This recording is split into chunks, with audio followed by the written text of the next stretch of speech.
बहिनी के लागे चंद्रावती जान जिनकारा ससुरा लागे किलत बंदूकार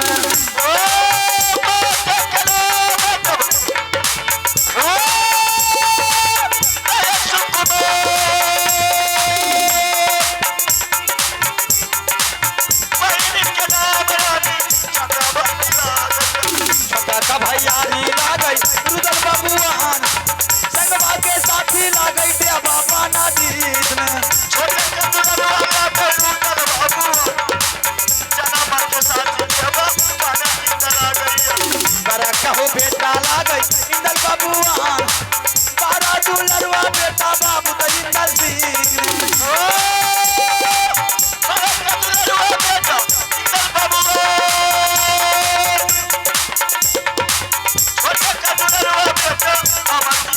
काकाजी के नाम सही यद कहलाए मामा के नाम लगे माहिर सारादार चाचा के नाम सही यद कहलाए हमरो नाम आला बबुआन मैं तो बेटा यो राजू दोगा हमरो नाम आला बबुआन मैं तो बेटा तब रह गई मरद मरना बड़ा सारा हो राजू दोगा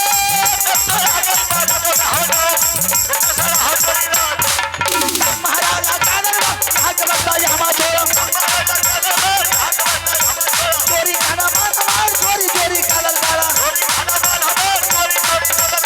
बढ़िया बैठे अल्लाह बबुआ बढ़िया बैठे हो दरबार में बढ़िया बैठे अल्लाह बबुआ बैठे बढ़िया हो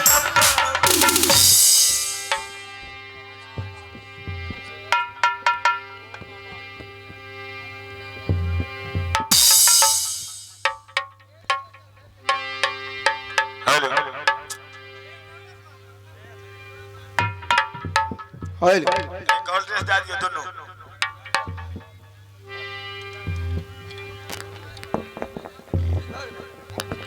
हेलो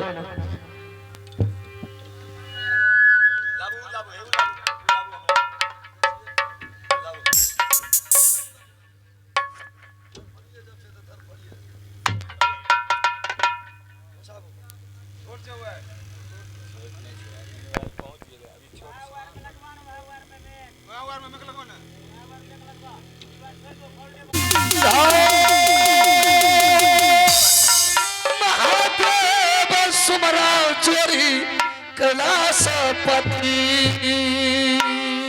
को लिए बचे रंग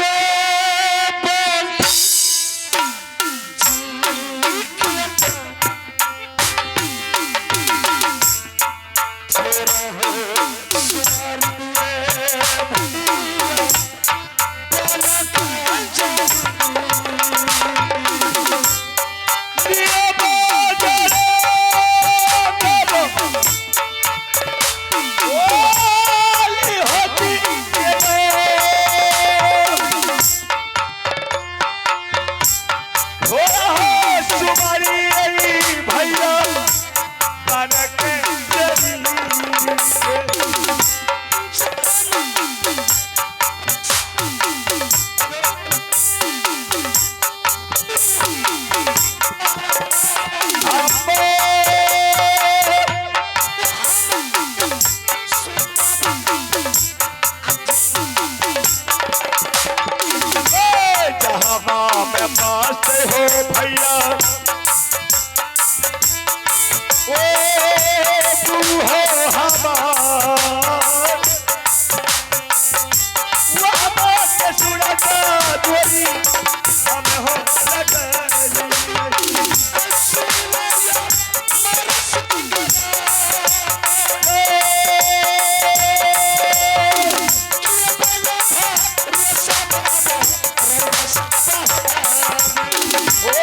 मैया के सुनले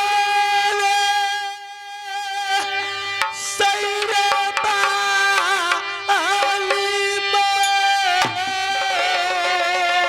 एगे तोहारे भरोसा जगना मागे सब आगे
Chaba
ससुर जी के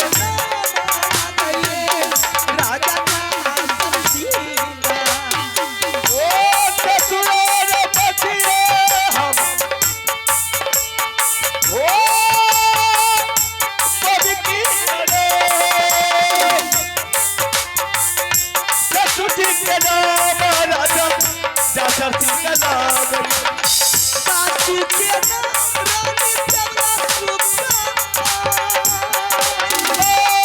रानी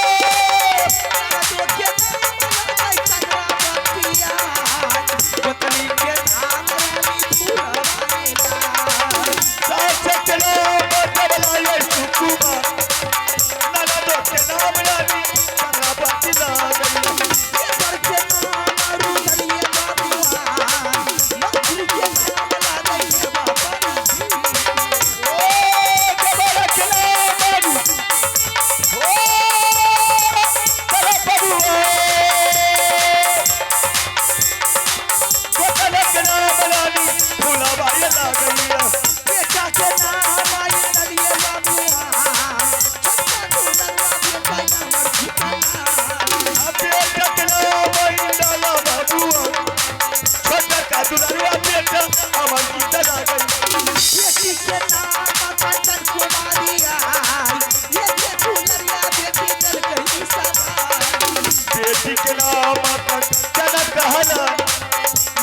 दुलारी बेटी जिला मोहब्बत हमारी नाम सोना ये सुकुमार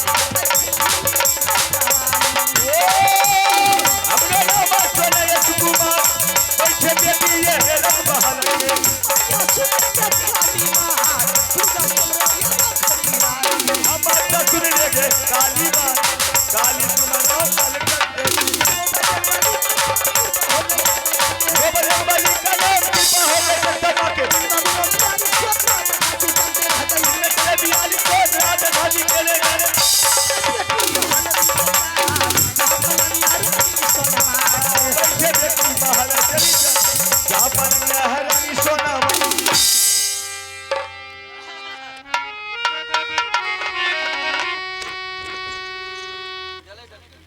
कटकी नहीं है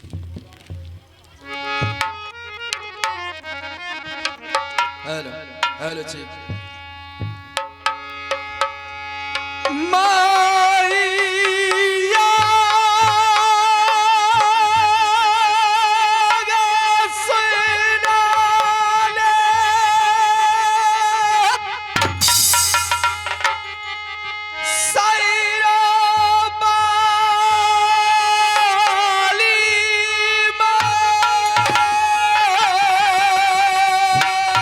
हे गेम्बो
मेरा घर उरियल किला राज पड़ता है और मेरा नाम माहिल सिंह।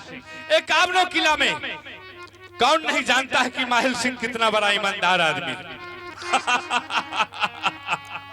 हाँ, ईमानदार तो है लेकिन खतरनाक भी। माहिल सिंह का काम है हर देश में जाना, हर घर जाना, बाप बेटा में झगड़ा लगाना, भाई भाई में झगड़ा लगाना, सास पतहू में झोटम झोटी मुक्कम मुक्की कर। लेकिन माहिल सिंह का ये परंपरा का नियम और कायदा है और माहिल सिंह अगर ऐसा कर्म नहीं करेगा तो माहिल सिंह सुख और चैन का नींद नहीं सो सकता। लेकिन आज सबसे पहले मेरा झगड़ा का शुरुआत इसी गांव, कौन गांव छी हो? भेलबा, यह गांव के हमरा खोजे रह। आज मेरा झगड़ा का शुरुआत इसी भेलबा ग्राम से शुरू हो रहा है। नहीं नहीं नहीं, एना नहीं करियो, एते हमर समधियारे छे, एगो बचबा हमर एते रह गेले ससुराले।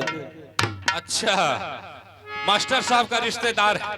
खैर कोई बात नहीं, अगर मास्टर साहब का रिश्तेदार है तो मेरा भी रिश्तेदार है। हम भी भेलबा ग्राम में कुश का कलेफ लगने के लिए नहीं देंगे।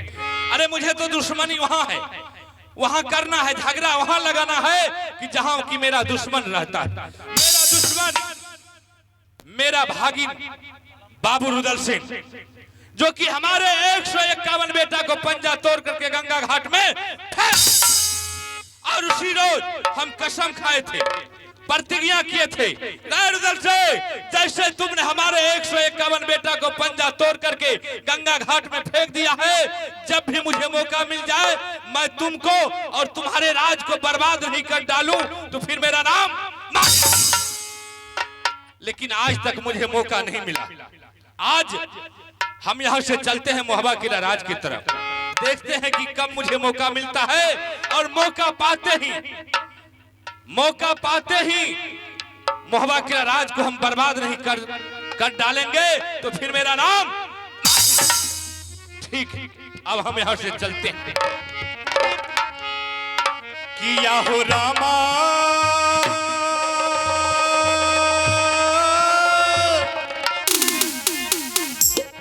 किया हो प्रभु जी,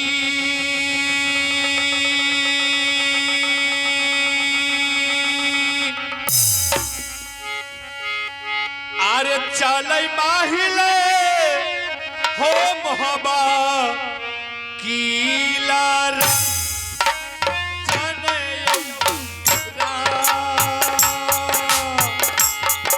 किया हो रमा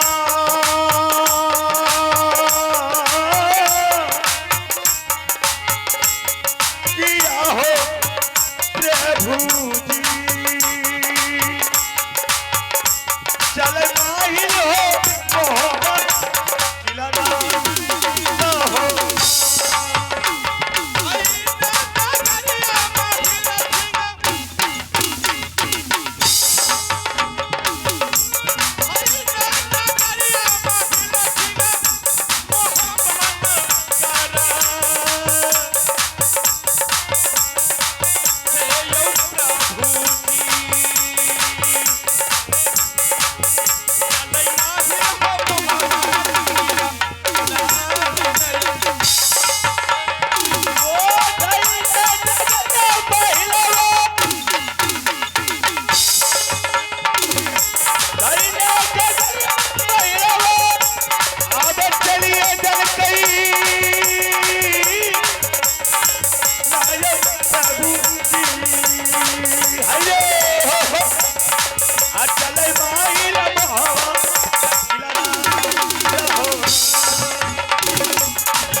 अच्छा, यही है मोहबा किला राज। अब हम यहाँ थोड़ा देर छिप करके बैठते हैं कि कब मुझे मौका मिलता है, ताकि मौका पाते ही बर्बाद कर डालेंगे। करैया रामा महिला सरादा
या न रुपया लिहागे बच्चा